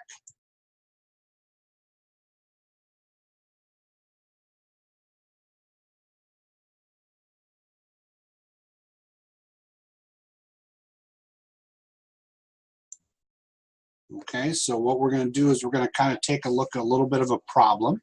So if you have your workbook, on page 311, we have a class problem that is Russell and Judy James. Okay, I'm going to do a little navigation here for you. Kind of talk about the TaxWise software. Again, you'd be logged in. You can kind of do this. One thing I encourage you to do when you have it loaded up on your computer, get in there, play with it. You can't break it. If you do break it, I'll give you another one. Okay, so don't worry about the fact that you might break it. Okay, that's fine. All right. A few little things like I talked about across the top. We'll hit those in a second. The Pub 17's up there that we have. Okay. This little box that says tasks that you do most often, that's where we're going to be. So we're going to start a new return. It's going to come up with a Social Security number. Because this has been done in our thing, I'm going to change the last 4, so it's not going to be the same that you see for Russell on this. Okay, so we enter it once, and it may get searched in the database to see if that one's in there. Okay, and then you enter it again. And once that little triangle that you saw down here goes away, that means you got it entered twice correctly. And it will come up on our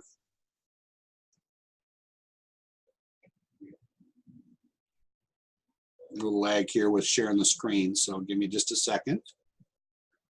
Okay, so it comes up with a blank return for us to start.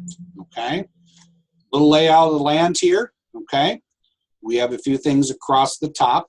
the little words where it starts with file, below the little green icon or whatever color yours may be. On that, one that we're going to use sometimes is what if. Basically, that is allowing you to change the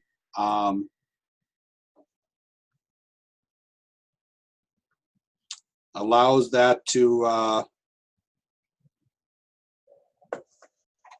change the return and kind of toy with it and do different things and then put it back. We'll do that later. I'll show you some of that. The other one we're going to use is the view, okay? One thing that you can do once yours is installed, you can decide, it usually defaults to 14, so the screen looks tiny. Obviously, some of you are probably going, why did he just do that? On this one, you know, I have mine set at 19. You can go up to 20 so that makes the screen bigger. The view 2, you can do your refund monitor. That's a little blue box up in the corner. You can show your forms tree. That's this little thing we see here on the left with all the red exclamation points and blue check marks. I encourage you to do that. The other thing is that context sensitive help. If starting out, you want a little bit of a help menu down at the bottom. Talks about different things depending what field I'm in. It'll give me little things that gives me clues to what should I put in there. Okay, so those are little things for you there. All right. Okay, so we have all of that. I'm going to turn that off. So we're going to do real quick, and I'm just going to kind of go through this return, getting things in. Whenever we do a problem, the first thing we like to read is the interview notes. Talks about John and Judy filed a 1040A last year. Well, from our knowledge of the 1040s, we know that 1040A means they did not itemize. If they get a refund, they want it in their checking account. If they owe any taxes, they want to send a check. They don't want it taken out of their account. So we're going to use the little sheet on 312 to complete their return. Again, everything's going to be done in capital letters. Okay. Oops. I am a tabber between fields. It's up to you how you do things. You can click into the new ones, and sometimes I will not use the mouse. But a lot of times, if it's the next field over, once I hit that tab, that is saved. Okay. If I were to close the return right now, use the little file up here in the top, close the return, I'd be done. Okay. It would save everything. So we're going to put everything in there, and we have Judy. All right, and we have her social. Okay. All right. This line, name line 2 with the percentage care of. The only time we're going to use that is if one or the other, if either Russell or Judy were deceased.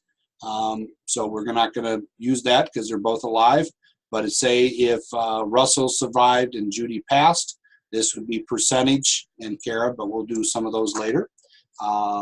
The care of would be the surviving spouse, or if it's the case that your parents, your mother preceded your father and your father then passed, and you are the executor or the administrator of the funds or the estate, it might be in care of your name, okay, so that you would receive the refund for a single taxpayer that is deceased, okay. We have Sibley Drive, okay. We have down here the one thing that it does do as we type in things. If we type in the zip code, it will automatically complete the city and state for us based on that zip code. Always make sure that you put in the email address. U.S. law states that I cannot email somebody a tax return unless I have an email on file. They can't call up and give me one. Okay. Phone numbers in there.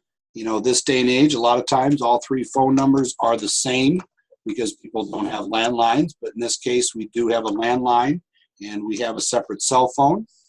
Try to get as many as you can, because if we have to contact somebody about their tax return, whoops, I missed a number. 5, oops, missed a 5. Okay. We have date of birth. Very important that you get that accurate, especially if we're going to have something that has to do with some retirement. So we have to make sure that that is done accurately. Okay. We're going to get the occupation in there. We have engineer. And we have waitress. All right. And then our first most important question is filing status. Okay. In this case, it's married filing joint. All right. You can see your options, and that's always going to determine our standard deduction, may determine some of our credits. On this return on their little bio sheet on 312, we see they have Elaine and same last name, their daughter. So we just because of the same last name, we can't make the assumption that it is biological, but these will be where we meet our test. We talked about qualifying child. So we have our birth date. All right, so we determine now looking at this, she's 16. So we know that she's a qualifying child because of her age based on what we had in the chart in our textbook. We have her social security number. Have to have that, okay, for them to apply for any credits. As soon as we hit the next field, I get a little chart, pulls down, looks very similar to what we saw about all those things, whether, you know, mom, dad, grandparent, parent, child, you know, stepchild, whatever it may be, so that relationship test, okay? In this case, we have a daughter, and once we pick that, the next one comes up. How long did she live with us? We got 12 months, okay? And we determine that it is their child biologically that lives with them, all right? So as soon as we did that, you can see some things popped up over here, but that little box, little clue on things, anything that is yellow in the software, okay, that is default. That means that it's calculated, that you probably cannot edit it without overriding it. Anything that has a field that is green, it's where you can enter information, okay? These other columns here, we have dependent care and we have earned income credit. In the case of a lot of times where we have separated parents or estranged parents, sometimes it becomes a race to see who can claim the child first. In a case like that, the parent that is legally able to claim a child may apply to the IRS for an identity theft PIN. It is a number that they add on this line in addition to the social security number, and that shows who is legally able to claim a child. Because sometimes estranged parents, another child might claim as a race to get the money for the child, and it's been doing it in a fraudulent manner. Okay. As we talked about, we have the one dependent. We have up here, it talks about 2 for Russell and Judy. So that gives us 3 exemptions. Okay. You're going to put in there for New York. This is where they live. You can see that on the bio sheet. It's a little farther down after the dependents. Talks about resident state that we have New York. And we have this electronically filed.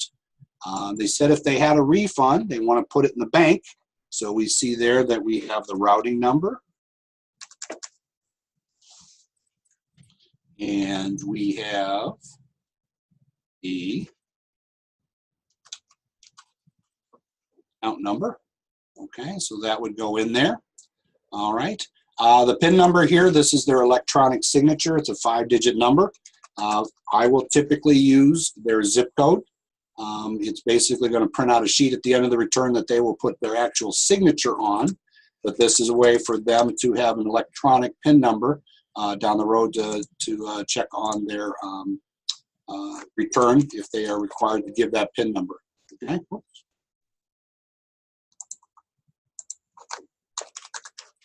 Okay.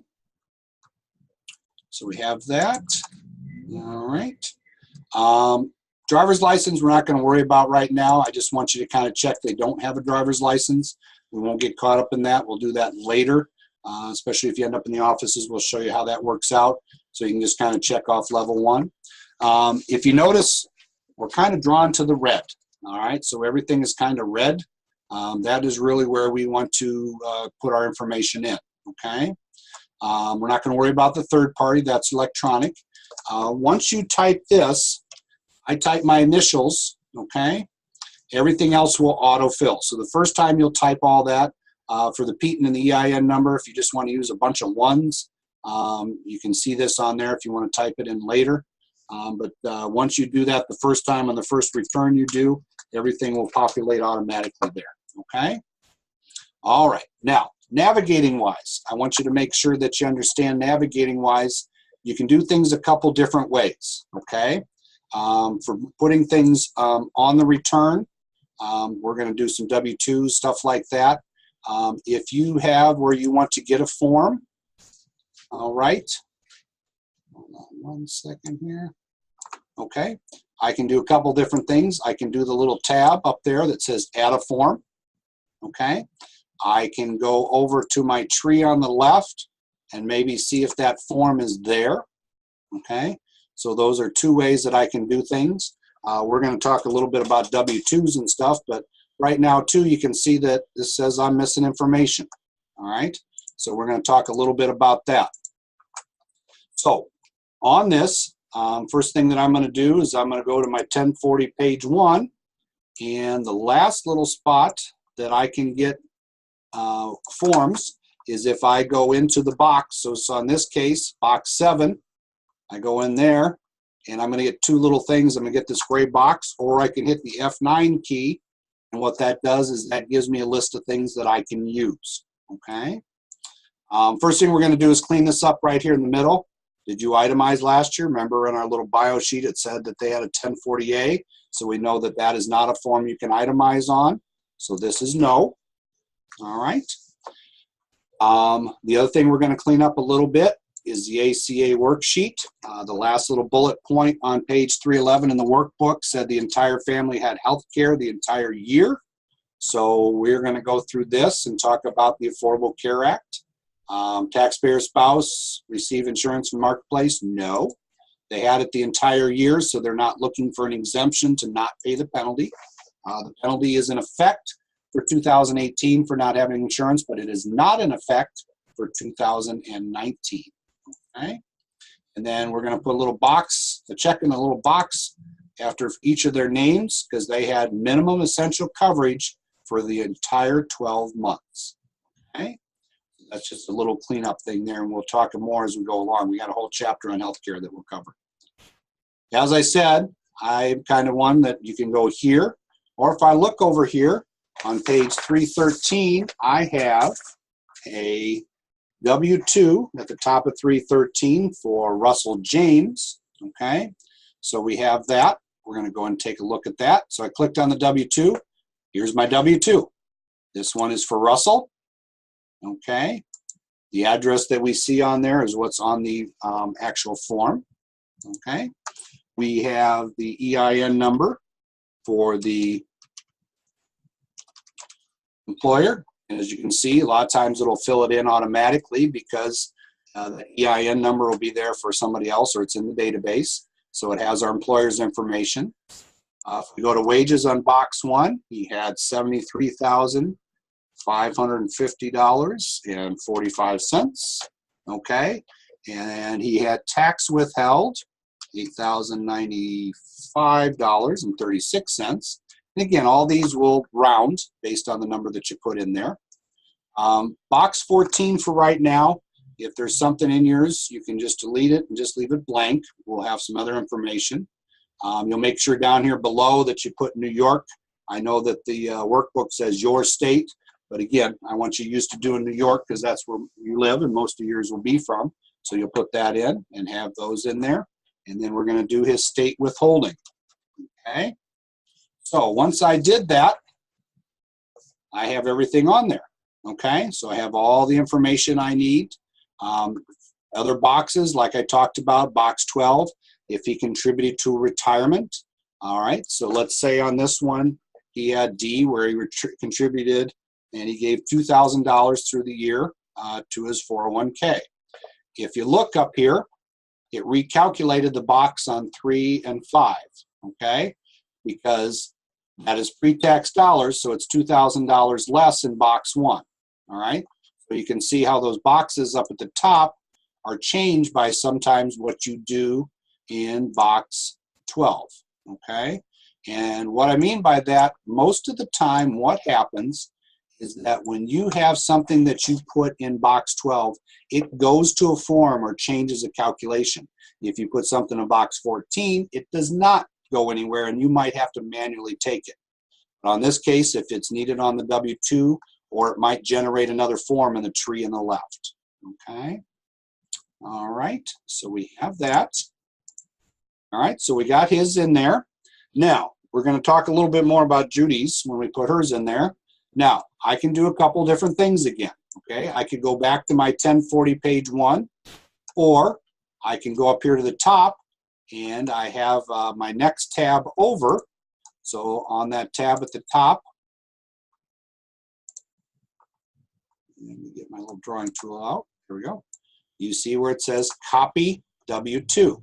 So if I'm working on a form and I have a family where I have 2 or 3 W-2s, I can just take that W-2 and the one I'm on, and I'm going to hit Copy. Okay? So what that did is, you look on the tree, it created another W-2 for me. Okay? So if I'm on that W-2, this one is for Judy. So right now it said Russell, but if I check spouse, it goes to Judy. I check the address, and on this one, she's working for the Garden Restaurant, and I put the Garden Restaurant in there, fills in the information. Now, on this one, we got to pay a little attention. So if we look at boxes 1 through 8, we can see the numbers are in there. So right now, 9815, that is her income. She had withholding, $1798.54. That rounded up to $1799. And she had Social Security tips, $27.27. And she had allocated tips, $9.25. Okay? Now, as soon as I did that, I'm going to kind of clean this up. And she had state withholding down at the bottom at $275. A couple things happen on this one. Okay? Because her withholding seems low, we're going to check that box just to verify that we did it. The other thing is, if we look here, box 4 on her W-2 says a different number, okay? To be able, because this is yellow, if I went in there and I said, well, that number should read 439. As soon as I do that, calculated entry. So I hit OK. How am I going to change that?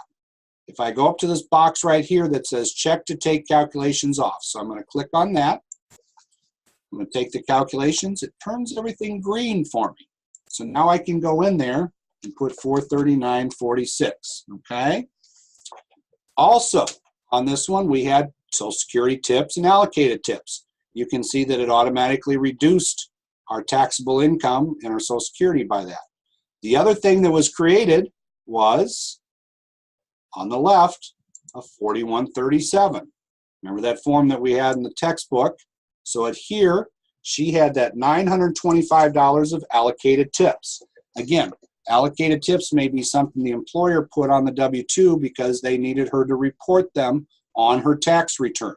So we see the $925, and it calculated an additional $70. So we can see on that that it calculated everything for them, for her, for additional. Okay, so we have that $925, did some calculations, got down there, and it calculates the Medicare and the Social Security tax. So she had an additional $70 in taxes that she has to claim. Again, it might be the case that she worked a couple banquets and they broke up the tips in some manner. Once that's calculated, if we go to our W-2, 1040 page 2, we can go down here and we can see on line 58, like the textbook said, there's an additional tax of $70 that we put on her return.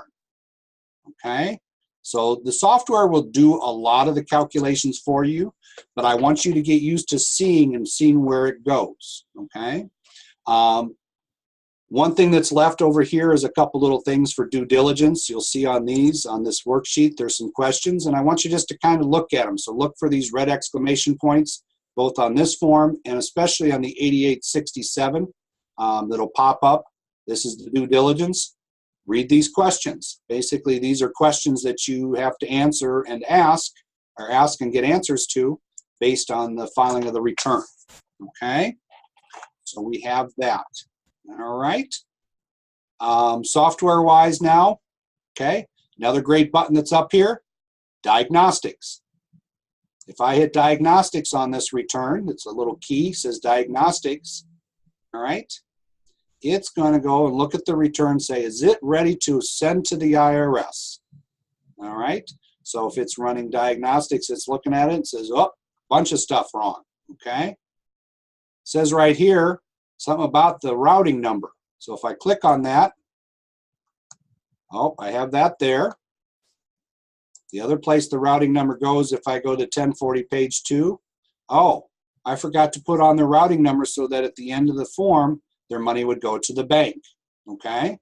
This one says Form 8867 we just talked about. I click on that, takes me right to that form.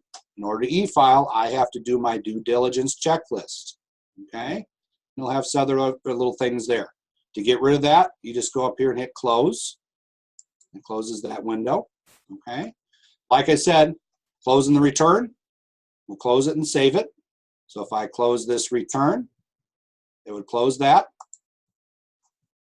And I'm back to my original window. If later you want to come to work on it, you just go into open an existing return. Okay? All right. So, no, I've thrown a lot at you. Like I said, this is all being recorded. I will post it up. You know, you have to give me a few hours because it does take a while to make the clips, so it'll go up this evening. So that will go up for you. But we're going to kind of stop there because, like I said, we did some logistics, things like that. What I want you to do with the book is do the exercises in chapter 1, 2, and 3. There's none in 1, very little in 2 and 3. Do the problems at the end of chapter 3, and then read chapters, let's see, for our syllabus here, we are going to read, and we will be meeting next Saturday, but we're going to read chapters 4 and 5 for next week, okay, because we'll do unearned income credit, and we'll start some unearned income and refundable credits, okay? So that's what I want you to do for next week, all right? So we have reading chapters 4 and 5. We're going to do the problems in chapter 3, okay? And like I said, at the end of class, what I like to do is spend that time doing a couple of the problems. When we start the class, we'll kind of ask about exercises, let anybody quote if they have any problems or anything like that. Okay? All right. So we are good. Any questions? If you want to click on your mic on the lower left, if you have any questions, let me know right now before we wrap up.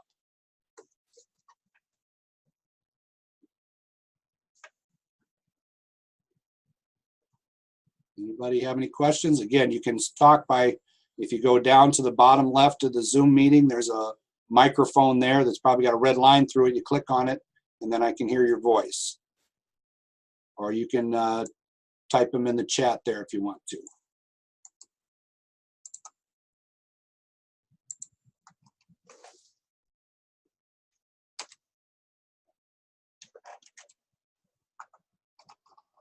Okay.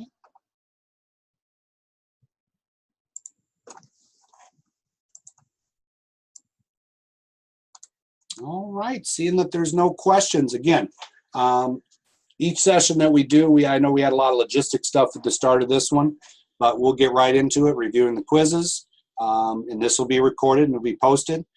If you want to review more and see me do more of the problems in software, chapter 3 is up there. Chapter 4 will be up later, so that's another resource for you. And then in my Tuesday and Thursday class in the classroom that I do in the morning and the evening, I'll have the video for chapter 5 up after Tuesday. So you'll have a lot of resources that prior to we meet and things going through, okay? Urge you to email me, text me, things like that. Right now, it's kind of getting used to the software. I will try to address everybody's questions on everything, so we'll do that, okay? All right, great first session. Thanks for attending. I'll make sure to get that updated syllabus class schedule out and anything else. But again, don't be afraid to reach out to me if you have any questions. Those with software issues, email me. I will forward them to our IT guy, and then he can help resolve that for you. Okay? Everybody enjoy the rest of their Saturday. Thank you.